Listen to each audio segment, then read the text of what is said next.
নমস্কার বন্ধুরা, আজকের ক্লাসে সকলকে স্বাগত জানাই। আজকে তোমাদের আসন্ন সমস্ত কম্পিটিটিভ এক্সামের জন্য খুবই গুরুত্বপূর্ণ কিছু জিকে নিয়ে আমরা চলে এসেছি। তো চলো আজকের ক্লাস শুরু করছি। প্রথম প্রশ্ন কি রয়েছে? কর্মসংস্থান দপ্তর কে চালু করেছেন? কে কর্মসংস্থান দপ্তর চালু করেছেন? অ্যান্সারটি হয়ে যাবে অপশন সি, ফিরোজ শাহ তুগলক কর্মসংস্থান দপ্তর চালু করেছিলেন। এরপর দেখো কিছু উল্লেখযোগ্য কি পয়েন্টস কি রয়েছে। প্রথমে, কার সময় চেঙ্গিস খান ভারত আক্রমণ করেন? ইলতুৎমিশের সময়কালে। দিল্লির কোন সুলতানের দুবার রাজ্যাভিষেক হয়েছিল? আলাউদ্দিন খলজির। ইকতা প্রথা কে চালু করেছেন? ইলতুৎমিশ। কর্মসংস্থান দপ্তর কে চালু করেছেন? ফিরোজ শাহ তুগলক। পুরীতে জগন্নাথ মন্দির কে ধ্বংস করেন? ফিরোজ শাহ তুগলক। খলজি বিপ্লব হয়েছিল কবে? 1290 সালে। দিল্লির সুলতানির শেষ শাসক কে ছিলেন? ইব্রাহিম লোদি। খলজি বংশ ধ্বংস করেছিলেন কে? মালিক কাফুর। কোন সুলতান নিজেকে খলিফা বলে ঘোষণা করেন? কুতুবুদ্দিন মোবারক শাহ। সুলতানি যুগের সরকারি ভাষা কি ছিল? ফরাসি। দিল্লির খলজি সুলতানরা কোন জাতীয় ছিল? তুর্কি ছিল। লক্ষণ সেনের আমলে মুসলিম আক্রমণকারী বাংলা জয় করেছিল কে? বখতিয়ার খলজি। 40 চক্র ধ্বংস করেছেন কে? গিয়াসউদ্দিন বলবন অর্থাৎ উলুগ ঘা। কুতুব মিনারের বর্তমান যে অবস্থানে সেটি শেষ পর্যন্ত কোন সংস্কার কর্ম করেছেন? ফিরোজ শাহ তুগলক। দিল্লির যে সুলতান দরবেশি রাজা নামে পরিচিত তার নাম কি? নাসিরুদ্দিন মাহমুদ শাহ। গাজী উপাধি নিয়েছেন কে? গিয়াসউদ্দিন তুগলক। দিল্লির যে সুলতান প্রথম খালিফায় স্বীকৃতি পান কে? ইলতুৎমিশ। সুলতানি যুগের আকবর কাকে বলা হয়? ফিরোজ শাহ তুগলককে সুলতানি যুগের আকবর বলা হয়। দেওয়ানি আম ই কোহি কে গঠন করেন? মোহাম্মদ বিন তুগলক। কোন সুলতান দাসদের পৃথক বিভাগ তৈরি করেন? ফিরোজ শাহ তুগলক। পাগলা রাজা নামে কে পরিচিত? মোহাম্মদ বিন তুগলক পাগলা রাজা নামে পরিচিত। লোদি বংশের শেষ সুলতান কে ছিলেন? ইব্রাহিম লোদি। তৈমুরলংকে ভারত আক্রমণের সময় দিল্লির সুলতান কে ছিলেন? নাসিরুদ্দিন মাহমুদ শাহ। লাখবক্স বা লক্ষ্যদাতা নামে পরিচিত কে? কুতুবুদ্দিন আইবক। কুতুবুদ্দিন আইবক নির্মিত স্থাপত্যটির নাম কি? আড়াই দিন কা ঝোপড়া। দিল্লির সুলতানি শাসনের পতন হয় কবে? 1206 সালে। দিল্লির সুলতানের রক্ষা করতে কাকে বলা হয়? গিয়াসউদ্দিন বলবনকে দিল্লির সুলতানের রক্ষাকর্তা বলা হয়। পরবর্তী প্রশ্ন, শূন্যের আবিষ্কর্তা ছিলেন কোন বিখ্যাত ব্যক্তি? কোন বিখ্যাত ব্যক্তি শূন্য আবিষ্কার করেছিলেন? অ্যান্সারটি হয়ে যাবে অপশন এ, আর্যভট্ট। তারপর দেখো, দ্বিতীয় চন্দ্রগুপ্তের উপাধি কী ছিল?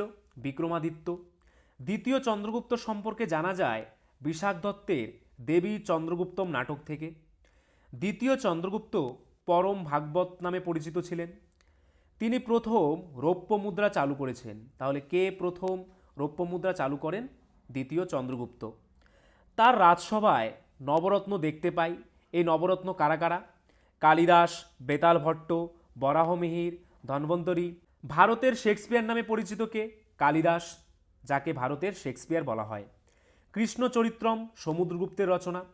ইরান শিলালিপি দ্বিতীয় চন্দ্রগুপ্তের মন্ত্রী বীরসেন রচনা করেছেন। গুপ্তযুগের স্বর্ণমুদ্রার নাম কি ছিল? দিনার।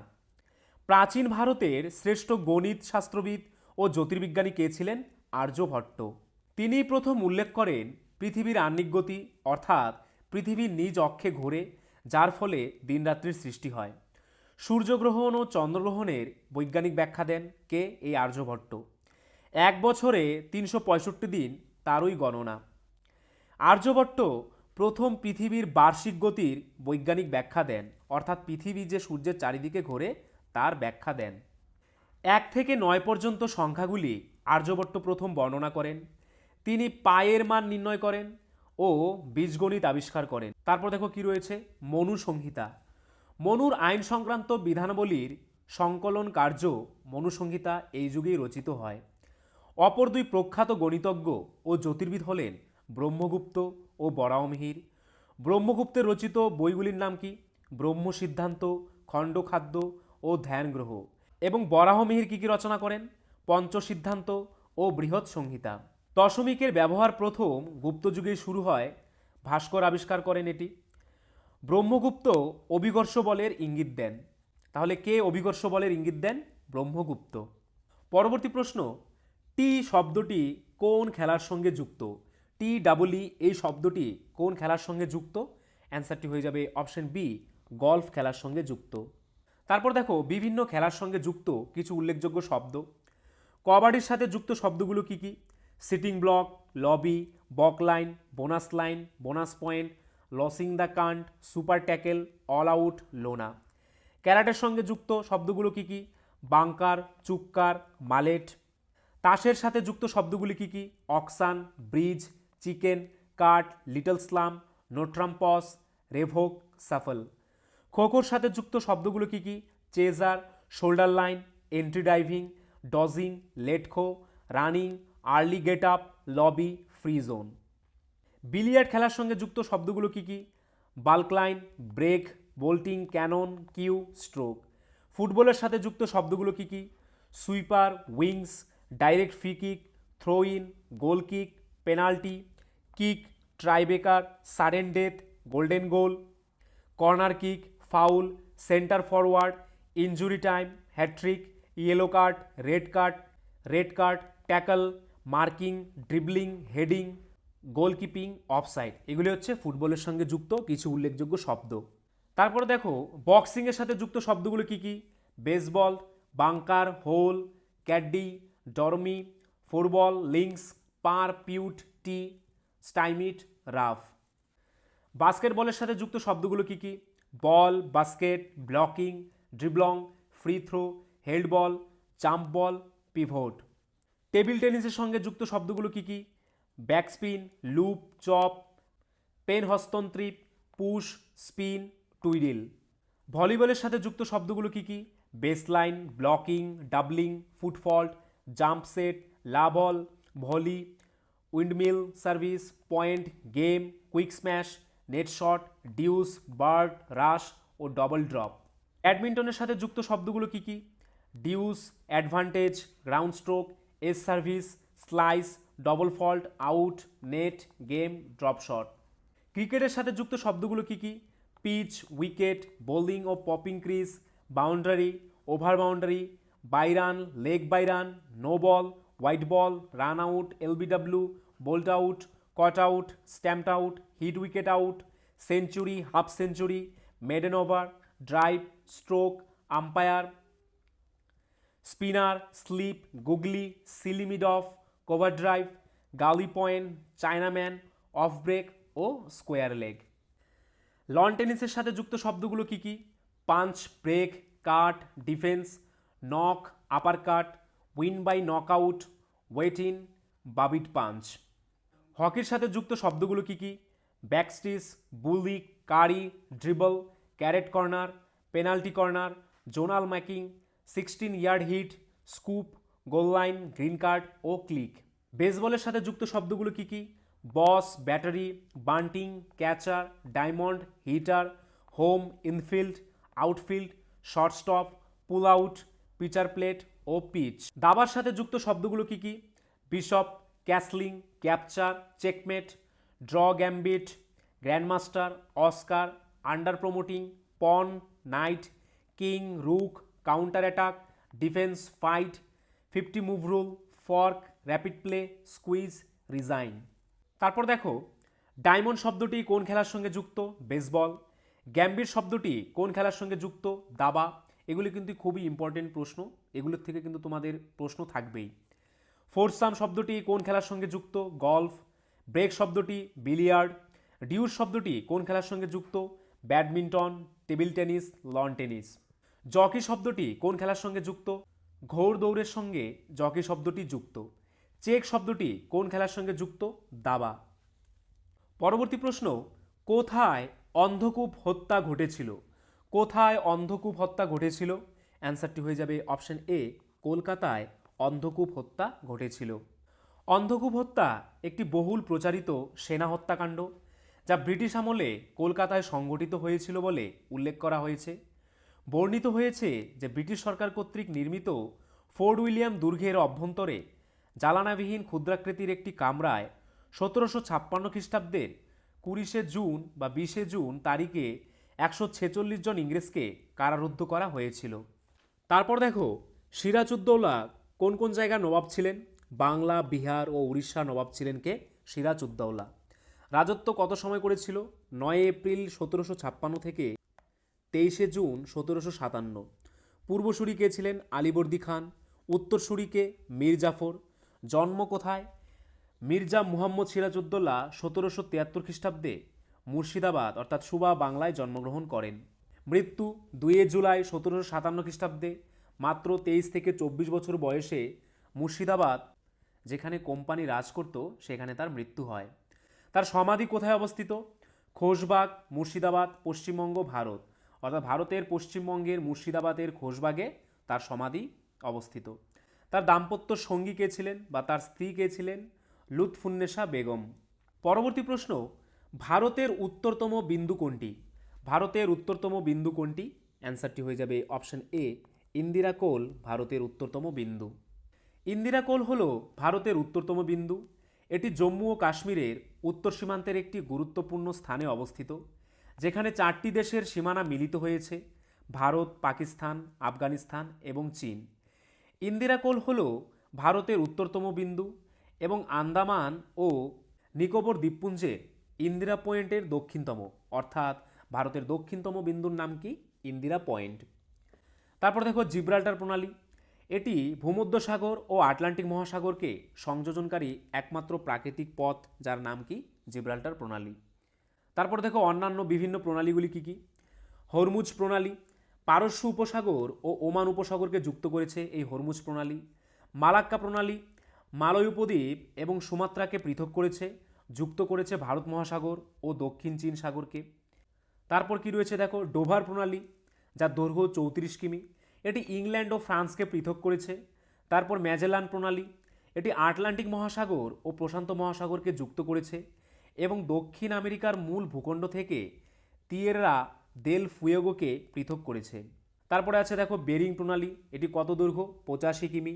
এটি উত্তর মহাসাগর ও প্রশান্ত মহাসাগরকে যুক্ত করেছে, আলাস্কা ও সাইবেরিয়াকে পৃথক করেছে।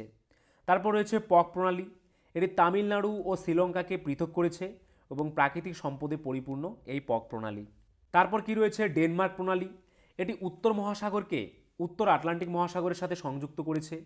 হাডসন প্রণালী কানাডাতে অবস্থিত একটি সমুদ্র প্রণালী, যা পশ্চিমে হাডসন উপসাগর ও ফক্স বেসিনকে পূর্বে ল্যাব্রাডর সাগরের সাথে সংযুক্ত করেছে। তারপর রয়েছে বাব এল মানদেব, লোহিত সাগর ও এডেন উপসাগরকে যুক্ত করেছে এই বাব এল মানদেব। পরবর্তী প্রশ্ন, নিম্নের কোন পুরস্কারটি ইউনেস্কো কর্তৃক প্রদান করা হয়? নিম্নের কোন পুরস্কারটি ইউনেস্কো প্রদান করে? অ্যান্সারটি হয়ে যাবে অপশন বি, কলিঙ্গ পুরস্কার। বিজ্ঞানের জনপ্রিয়করণের জন্য কলিঙ্গ পুরস্কার হল একটি পুরস্কার যা ইউনেস্কো অসাধারণ দক্ষতার জন্য প্রদান করে। এটি 1952 সালে বিজু পট্টনায়কের অনুদানের পরে তৈরি করা হয়েছিল, যিনি ভারতের কলিঙ্গ ফাউন্ডেশনাল ট্রাস্ট নামে ট্রাস্টের প্রতিষ্ঠাতা সভাপতি ছিলেন। পরবর্তী প্রশ্ন, রক্তে অক্সিজেনের স্বাভাবিক পরিমাণ হ্রাস পেলে যে অবস্থা সৃষ্টি হয় তাকে কি বলে? তাকে অপশন বি, হাইপোক্সিয়া বলে। চিকিৎসার অবস্থা যেখানে একজন ব্যক্তির রক্তে অক্সিজেনের মাত্রা গড়ের চেয়ে কম হয় তাকে হাইপোক্সিয়াও বলা হয়। হাইপোক্সিয়ার সময় শরীরের অঙ্গ এবং টিস্যুতে অক্সিজেন সরবরাহ করতে অসুবিধা হয়। পরবর্তী প্রশ্ন, সুলতানি যুগের প্রথম প্রকৃত শাসক কে ছিলেন? সুলতানি যুগের প্রথম প্রকৃত শাসক কে ছিলেন? অ্যান্সারটি হয়ে যাবে অপশন বি, ইলতুৎমিশ। ইলতুৎমিশ শামসুদ্দিন ইলতুৎমিশ ছিলেন মামলুক রাজাদের মধ্যে তৃতীয়, যিনি উত্তর ভারতের প্রাক্তন ঘুরিদ অঞ্চল শাসন করতেন। তিনি দিল্লি থেকে শাসনকারী প্রথম মুসলিম সার্বভৌম ছিলেন এবং এইভাবে তাকে দিল্লি সালতানাতের কার্যকারী প্রতিষ্ঠাতা হিসেবে বিবেচনা করা হয়। পরবর্তী প্রশ্ন, ভারতের সমস্ত নদীগুলির মধ্যে দীর্ঘতম উপনদী কোনটি? অ্যান্সারটি হয়ে যাবে অপশন এ, যমুনা নদী। যমুনা গঙ্গা নদীর দীর্ঘতম উপনদী। এটি সরাসরি সমুদ্রে পড়ে না। যে প্রধান রাজ্যগুলির মধ্যে দিয়ে নদীটি প্রবাহিত হয় সেগুলি হল উত্তরাখণ্ড, দিল্লি, হিমাচল প্রদেশ, হরিয়ানা এবং উত্তরপ্রদেশ। যমুনার দৈর্ঘ্য কত? 1376 কিমি। যমুনার প্রধান উপনদী চম্বল, বেতোয়া, কেন। যমুনার ওপর নির্মিত বাঁধটির নাম কি? অসম ব্যারেজ। পরবর্তী প্রশ্ন, সঙ্গম যুগে গুপ্তচরদের কি বলা হতো? সঙ্গম যুগে গুপ্তচরদের অপশন সি ওরার বলা হতো। রাজকীয় রাজার গুপ্তচরদের বলা হতো ওরার এবং গুপ্তচর বৃত্তিকে বলা হতো বেভু বা অর্রু। পরবর্তী প্রশ্ন, ভারতের প্রথম তাপবিদ্যুৎ কেন্দ্র কোনটি? ভারতের প্রথম তাপবিদ্যুৎ কেন্দ্র কোনটি? অ্যান্সারটি হয়ে যাবে অপশন সি হোসেন সাগর তাপবিদ্যুৎ কেন্দ্র হচ্ছে ভারতের প্রথম তাপবিদ্যুৎ কেন্দ্র। ভারতের প্রথম তাপবিদ্যুৎ কেন্দ্রটি 1920 সালে নির্মিত হয়েছিল। এর নাম ছিল হোসেন সাগর তাপবিদ্যুৎ কেন্দ্র। তাপবিদ্যুৎ কেন্দ্রগুলি উচ্চচাপ এবং তাপমাত্রায় জলকে বাষ্পে রূপান্তর করতে কয়লার মতো কঠিন জ্বালানির দহন থেকে প্রাপ্ত তাপশক্তি ব্যবহার করে। পরবর্তী প্রশ্ন, কোন রাষ্ট্রকূট রাজা কন্নড় ভাষায় রত্নমালিকা রচনা করেন? কোন রাষ্ট্রকূট রাজা কন্নড় ভাষায় রত্নমালিকা রচনা করেছিলেন? অ্যান্সারটি হয়ে যাবে অপশন সি প্রথম অঘোষ বর্ষ কন্নড় ভাষায় রত্নমালিকা রচনা করেছেন। পরবর্তী প্রশ্ন, পৃথিবীর দীর্ঘতম ভূগর্ভস্থ পাইপলাইন কোনটি? পৃথিবীর দীর্ঘতম ভূগর্ভস্থ পাইপলাইন কোনটি? অ্যান্সারটি হয়ে যাবে অপশন সি হাজিরা, জগদীশপুর ও বিজাপুর। হাজিরা থেকে জগদীশপুর থেকে বিজাপুর এটি হচ্ছে পৃথিবীর দীর্ঘতম ভূগর্ভস্থ পাইপলাইন। হাজিরা, বিজাপুর, জগদীশপুর বা HBJ গ্যাস পাইপলাইন বিশ্বের বৃহত্তম এবং দীর্ঘতম ভূগর্ভস্থ পাইপলাইন। পরবর্তী প্রশ্ন, রকেটে জ্বালানি হিসেবে কি ব্যবহৃত হয়? রকেটে জ্বালানি হিসেবে কি ব্যবহৃত হয়? অ্যান্সারটি হয়ে যাবে অপশন বি তরল হাইড্রোজেন ব্যবহৃত হয়। পরবর্তী প্রশ্ন, উচ্চশিক্ষার জন্য আর্যভট্ট কোথায় গিয়েছিলেন? আর্যভট্ট উচ্চশিক্ষার জন্য কোথায় গিয়েছিলেন? অ্যান্সারটি হয়ে যাবে অপশন বি পাটলিপুত্রে গিয়েছিলেন। পরবর্তী প্রশ্ন, সংসদের স্থায়ী কক্ষ কোনটি? কোনটি সংসদের স্থায়ী কক্ষ? অ্যান্সারটি হয়ে যাবে অপশন সি রাজ্যসভা। রাজ্যসভা সংসদের স্থায়ী কক্ষ। রাজ্যসভা চিরস্থায়ী ও অধিকতর স্থায়ী কক্ষ। নির্দিষ্ট সময় অন্তর লোকসভার বিলুপ্তি ও পুনর্নির্বাচন ঘটে। রাজ্যসভা হল ভারতীয় সংসদের উচ্চকক্ষ।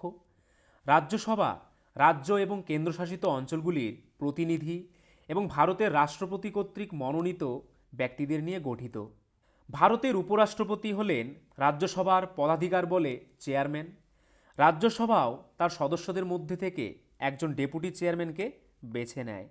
পরবর্তী প্রশ্ন, ভারতে সর্বপ্রথম তেল আবিষ্কৃত হয় যেখানে, সেটি হলো কোথায়? ভারতের কোথায় সর্বপ্রথম তেল আবিষ্কৃত হয়? অ্যান্সারটি হয়ে যাবে অপশন বি ডিগবয়। আসামের ডিগবয়ে সর্বপ্রথম তেল আবিষ্কৃত হয়।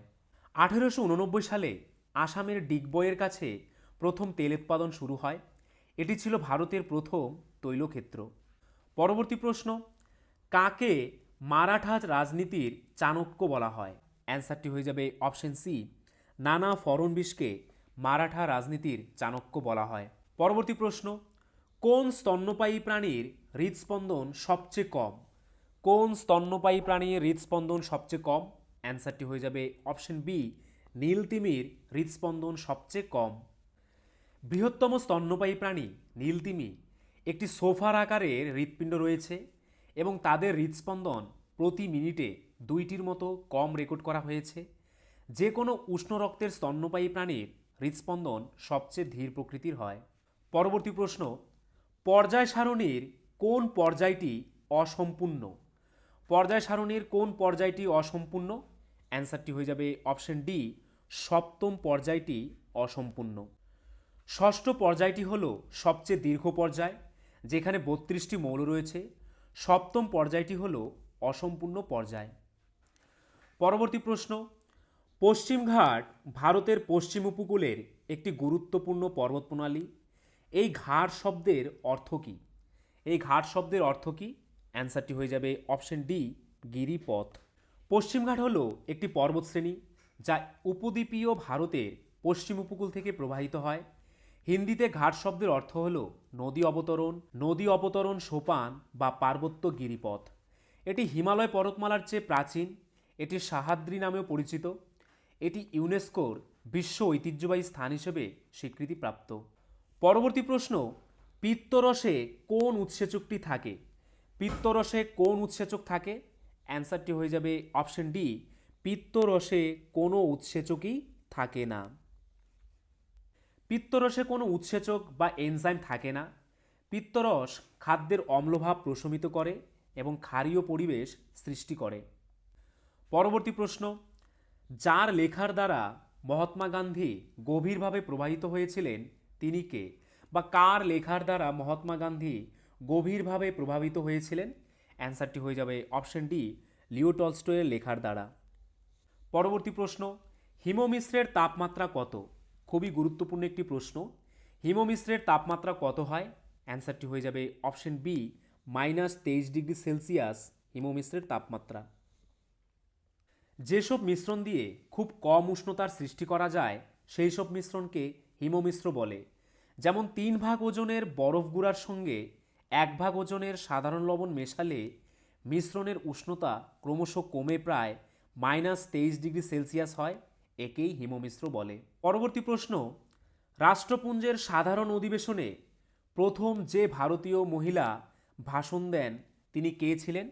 অ্যান্সারটি হয়ে যাবে অপশন এ, বিজয়লক্ষ্মী পণ্ডিত। পরবর্তী প্রশ্ন, নিম্নের কোন হরমোনটি একটি লোকাল হরমোন? নিম্নের কোন হরমোনটি একটি লোকাল হরমোন? অ্যান্সারটি হয়ে যাবে অপশন সি, টেস্টোস্টেরন হলো একটি লোকাল হরমোন।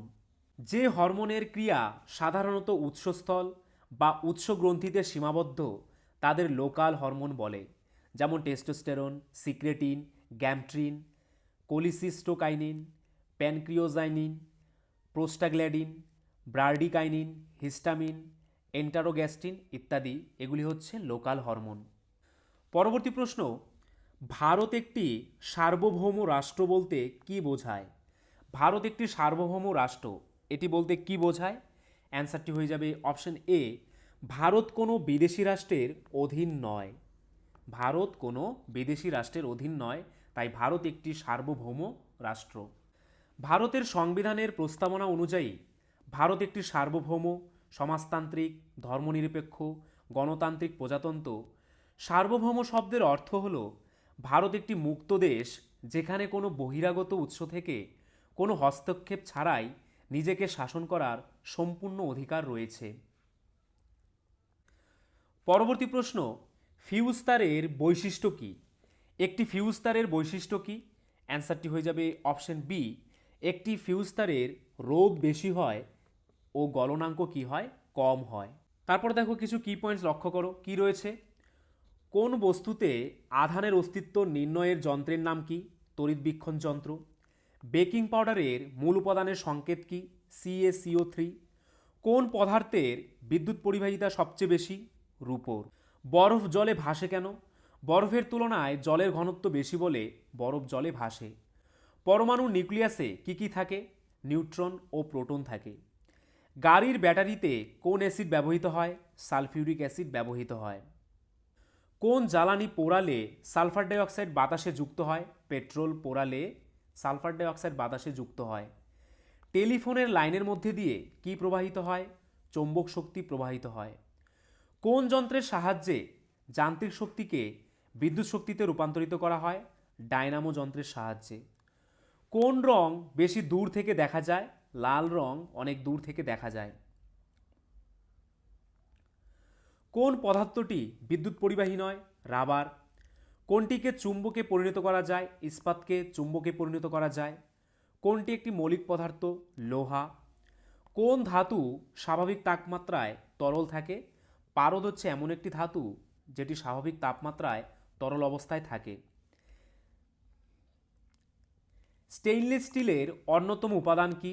ক্রোমিয়াম। আর বাকি দুটো উপাদান কি কি? লোহা ও নিকেল।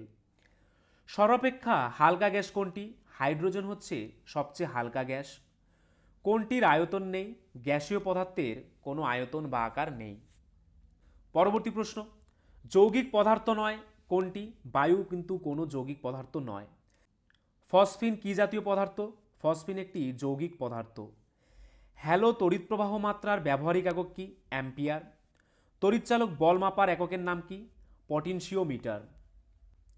পরবর্তী প্রশ্ন, ভারতের রাজস্ব নীতি স্থির করে নিম্নলিখিত কোন সংস্থাটি? কোন সংস্থা ভারতের রাজস্ব নীতি স্থির করে? অ্যান্সারটি হয়ে যাবে অপশন সি, কেন্দ্রীয় অর্থমন্ত্রক। পরবর্তী প্রশ্ন, বর্ণালীর কোন রঙে সালোক সংশ্লেষ সবচেয়ে ভালো হয়? সালোক সংশ্লেষ সবচেয়ে ভালো হয় বর্ণালীর কোন রঙে? অ্যান্সারটি হয়ে যাবে অপশন এ, লাল ও নীল রঙের বর্ণালীতে সালোক সংশ্লেষ সবচেয়ে ভালো হয়। রামধনু কী প্রকার বর্ণালী? রামধনু হচ্ছে একটি অশুদ্ধ বর্ণালী। প্রিজম দ্বারা গঠিত বর্ণালীর প্রান্তিক বর্ণ কী কী হয়? লাল ও বেগুনি। পরবর্তী প্রশ্ন, প্রথম বিশ্বকাপ ক্রিকেট কোন বছর চালু হয়? প্রথম বিশ্বকাপ ক্রিকেট কোন বছর চালু হয়েছিল? অ্যান্সারটি হয়ে যাবে অপশন এ, 1975 সালে।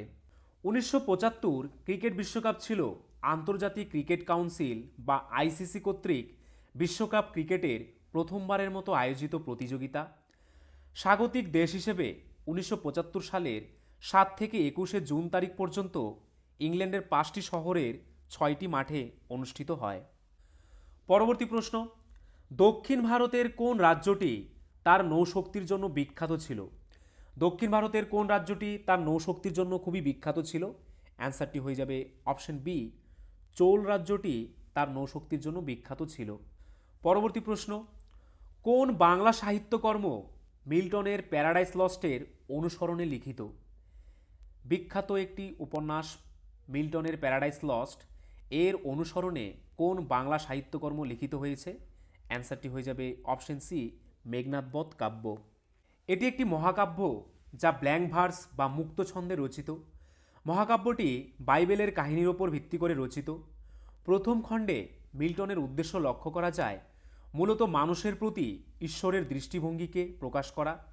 বাংলা সাহিত্যের প্রথম মহাকাব্য মেঘনাদবধ কাব্যে প্যারাডাইস লস্ট কাব্যের ছায়া পরিলক্ষিত হয়।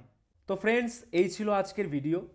তোমরা যদি আমাদের চ্যানেলে নতুন হয়ে থাকো, আমাদের চ্যানেলটিকে অবশ্যই সাবস্ক্রাইব করে নোটিফিকেশন অল করে রাখবে।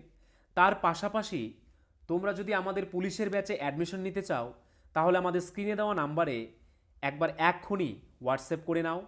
আর আজকের ভিডিওর যদি পিডিএফ পেতে চাও, তাহলে আমাদের টেলিগ্রাম চ্যানেলে জয়েন করে নাও, বেঙ্গলি নলেজ একাডেমি এই চ্যানেলে, যেটি এই ভিডিওর ডিসক্রিপশনে দেওয়া রয়েছে।